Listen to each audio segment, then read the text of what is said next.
सांगली जिल्ह्याच्या भारतीय जनता पक्षाच्या नियोजित नूतन वास्तूच्या भूमिपूजनाचा समारंभ संपन्न झाला।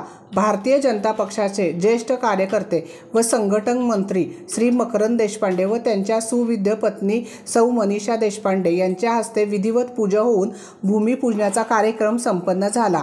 यावेळी पालकमंत्री सुरेश भाऊ खाडे, खासदार संजय काका पाटील, आमदार सुधीर दादा गाडगे, जिल्हा अध्यक्ष प्रकाश ढंग, ग्रामीण जिल्हा अध्यक्ष निशिकांत दादा पाटील, लोकसभा आयोजक शेखर इनामदार यांनी मताच्या वेळी कुदळ मारून भूमिपूजन केले। यावेळी नीताताई केळकर, भारतीताई दिगडे, संगीताताई खोत, माजी आमदार नितीन राजे, शिंदे दिनकर तात्या पाटील, मुन्ना कुरणे, स्वातीताई शिंदे, CB आप्पा पाटील, प्रकाश बिरजे, नितीन देशमाने, मिलिंद कोरे, राजाराम गरुड यांच्यासह सांगली शहर व ग्रामीण जिल्ह्यातील भारतीय जनता पक्षाचे सर्व कार्यकर्ते व पदाधिकारी मोठ्या प्रमाणात उपस्थित होते।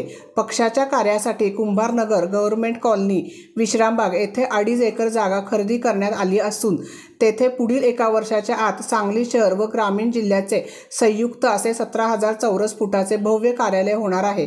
यामध्ये प्रशस्त हॉल, पदाधिकाऱ्यांचे केबिन, मीटिंग व पत्रकार परिषदेसाठी स्वतंत्र कॉन्फरन्स रूम, जिल्ह्याबाहेरून आलेल्या कार्यकर्त्यांसाठी निवासी सोय तसेच 4 ते 5,000 कार्यकर्त्यांचा मेळावा होईल इतकी मोकळी जागा अशा पद्धतीने कार्यालयाचे भव्य स्वरूप असणार आहे। सांगलीतील सुप्रसिद्ध आर्किटेक्ट श्री समीर गोखले यांनी या कार्यालयाचा सुंदर आराखडा तयार केला असून पुढील कामाला लगेच सुरुवात होणार आहे। या कार्यक्रमाच्या निमित्ताने पालकमंत्री सुरेश भाऊ खाडे, मकरंद देशपांडे, खासदार संजय काका, आमदार सुधीर दादा, नीताताई केळकर, शेखर इनामदार यांचे मनोगत व्यक्त केले। आभार प्रकाश ढंग यांनी मानले।